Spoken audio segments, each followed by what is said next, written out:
he falls into that bucket as well. I wouldn't ask him to do it if he wasn't capable of. So you're right. I don't know if continuity is the right word, but if I felt like skills or something would be diminished, then I would only leave him at one spot. But he's shown the ability to do both. Is that sort of the new norm, or is that just finding guys who have the capability to play pretty much anywhere in the back? I'd like to try to find more that can play more than one spot. It can usually settle down into one space, but I'd rather find out, okay, Nicky can do this and this. And then if I find out, okay, there's too much into the cup, then we can take a piece out. And so, but I'd rather start to find out, is there other things that they can make them unique to do that? Because it may not even be this season, but I want in the back of my head to know, you know what, I've seen it, I saw it in practice, so I may have not, shared it externally, but I do want to find out what unique things guys can have. And then you may never lean back on it, but if you have to, I think it's important. Coach, bringing Marcus Mariota back, how important was that to the overall locker room and for Jaden's continued growth and development? Yeah, and he really played well. And I think that's an important piece to it, because I never wanted to see he or any of his teammates, that's always at the top of the pile. Past that, it was really important. The teammate that he is, the respect that he has amongst not just the offensive players, but the entire team. There were some times in practice, like he was absolutely throwing dimes, against the defense and made it as hard a look, as you could possibly imagine. That speaks to who the competitor is. But to have him back, one as a player, two as a teammate, it was really important. And we're really, really pumped. I felt like I've known Marcus coaching against him for a while, but to actually coach him this year was all that I hoped it would be. Coach, what kind of player are the Bills getting in Derek Forrest? Defo is a really tough, strong safety, really committed. But I think his toughness, the physicality, that's what stands out to me. Thank you. Hey Dan, Hi. there was a sequence in your game against the Eagles in the NFC title game that may be contributing to sort of the momentum to ban the tush push. The 4 defensive penalties in that 6-play sequence. Can you take me inside of that sequence right there, and if you have heard anything about the impact that might be having on the package proposal that's going to be voted on today? I haven't heard anything yet, but I spend more of my time thinking how to stop it. And so ways to, whether you're jumping over to try to grab the back of the quarterback to pull him down, or to go underneath, those are just ways and topics to go. As far as like penalties and awarding a touchdown, if that happens, like, yes, I was aware that may happen.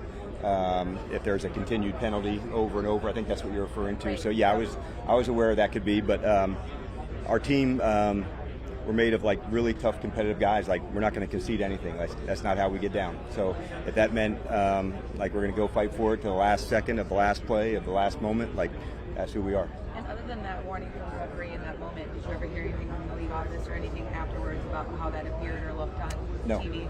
No. Okay. A couple good T-shirts out of it. That's about it.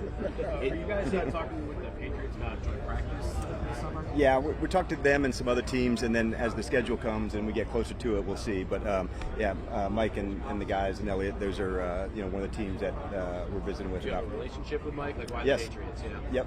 Yeah, just previous relationship with Mike, and you'd like to do it locally, homes in a way, and where it all fits in. But I know, as a head coach, you want to work with somebody who knows going to do it right, have good sessions, and so Mike was somebody I clearly felt that way about. Do you like the idea of seeing Jaden Daniels and Drake May going at it for a few days? I didn't think about it in that space, but I did get to know Drake through the process, and he's going to be excellent there too. What did you think last year when you had 2 camp practices and there were longer stretches on the road? Do you feel like that benefited you guys in the long run? I did. I think there was like 3 of them that I liked: the Jets one, the Miami one, and then the Arizona trip.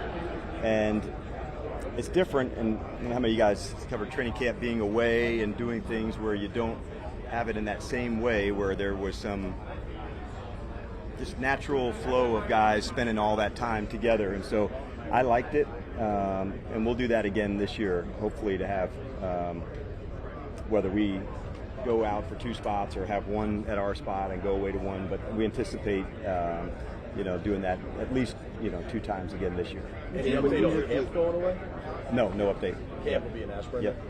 When you look at back at the run game last year, specifically with the running back room, you guys basically brought back the same group. What did you kind of think of that room, and then why, as for now, decided to bring the same group back? Yeah, I thought there was some real impact that was made, and so for us, J-Mac also had a big role on special teams that had a big factor as well. Like most things, there was a lot that we want to dig in on. What were the schemes that were successful? Why were they? Even a step deeper, with certain schemes, who needs to be in to best execute that specific scheme? And so that's something I learned years ago during my first time in the NFL, kind of coming up through San Francisco and hearing, Coach Mariucci talk about that, of not just the play, but who's needed specifically for that play. Not every player at every spot is the same. What tight end would you like to run this type of seam? And so looking at all of those things, but I love the versatility of the group, both in the running game and the passing game. That's a big piece for us, of the running backs catching the ball out of the backfield, just to attack the field horizontally and vertically. And if we can do that over and over through the run game, the screen game, motioning out to empty, bringing guys back in, that's a big piece.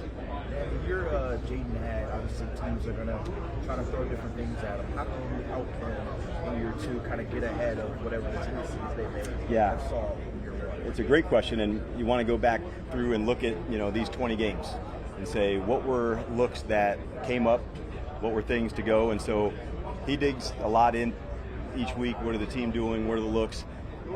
And then by also us playing a lot of no huddle, you get some looks that you can see quickly. And so we played a few hundred more no huddle snaps than the rest of the league, and I like that we had uniqueness doing that. But you're definitely on the right track to find out if a team tries a certain scheme or things to go. But there was a lot thrown at him in his first 20 or so games, and so to go through that again and to dig in deeper, that's a big piece of it. What do those sessions look like between you and him when you're talking defensive scheme? Yeah, that's usually when I connect on with him about a certain scheme or what a team is trying to do, and that's what the defensive coaches, what are some new trends that we think could be coming up this year. Whether it's different type of pressure or a different way to utilize coverage. Those are the things that if I can help he and Cliff and the offensive guys stay ahead of that, that's the best way that I can help support them. To that point, you've been on the job for 14 months or so. Do you allow how much progress and growth you guys have made as an organization in that time? I think we probably do it in like smaller chunks. What we like about training camp, so we can try to find an edge to do it. What we like about things. One of the things that I did look back to see of the amount of players that wanted to re-sign, I think it clearly demonstrated how much they love to play football together. And so that made me happy to know that so many players are agents because of the teammates that they have in the locker room and the brotherhood they created together. And so that made me happy. I knew we were hitting in the right spot, that people wanted very, very badly to be back and part of it. They sensed what it can be here, but it only comes from them doing it together. It's not me talking about it or saying it on words on the wall. If they're not living it, then you don't have a culture or a standard. And the fact that they live it together, that's a big piece. And I think there's a lot of players, we talk a lot of, what we would call quote unquote the stars, but the team, and that's made up of your core group that's day in, day out, digging in and grinding. And so to see that many players want to be back, like, that's a big deal.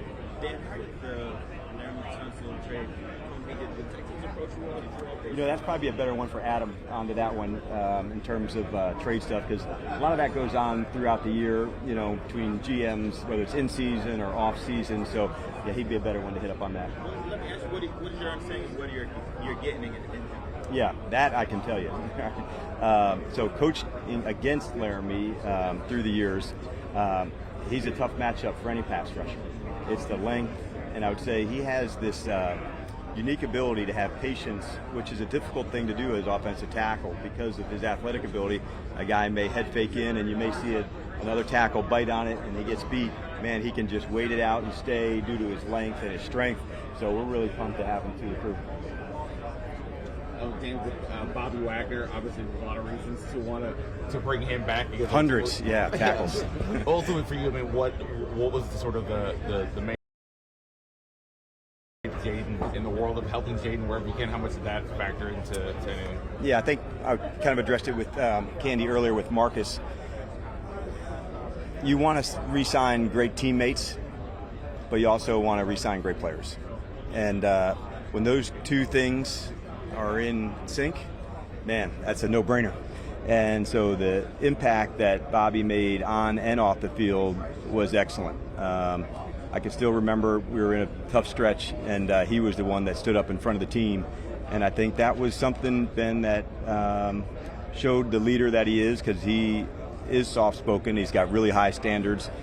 He's the first one, just about he and Jaden, to the building every morning. But I think that shows over and over again, like how committed he is, and other people see that.